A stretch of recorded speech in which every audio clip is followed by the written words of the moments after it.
আজ তোমার ক্ষমতা থাকতে পারে, কিন্তু মনে রেখো সময় সবচেয়ে বেশি শক্তিশালী। আর তার চেয়ে শক্তিশালী আমার মহান রব্বুল আলামিন, যিনি এই পৃথিবীর মালিক।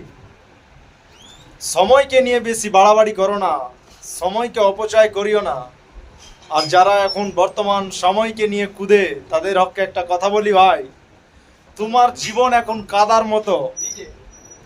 কাদাকে তুমি যেমন ভাবে চাইবা তেমন ভাবে তৈরি করতে পারো। তোমার জীবনটা কাদা। তুমি যদি চাও কাদা থেকে বাটি তৈরি করতে পারো, তুমি যদি চাও তো কাদা থেকে একটা ছোট্ট হাঁড়ি তৈরি করতে পারো, আর তুমি যদি চাও তো কাদা থেকে একটা কলসি তৈরি করতে পারো, তুমি যদি চাও কাদা থেকে একটা হাঁড়ি তৈরি করতে পারো, আর তুমি যদি চাও কাদা থেকে একটা নাইন তৈরি করতে পারো, একটা ধামা তৈরি করতে পারো। তুমি ভাবো তোমার জীবনকে কিভাবে গড়ে তুলবা। তুমি যদি চাও যে আমার জীবনকে আমি কাদা থেকে হাঁড়ি তৈরি করব, তাহলে তোমাকে হাঁড়ির মতন পরিশ্রম করতে হবে। আর তুমি যদি চাও আমার জীবনটাকে আমি নাইনদের মতন বড় করে তুলবো, তাহলে তোমাকে তেমন পরিশ্রম করতে হবে।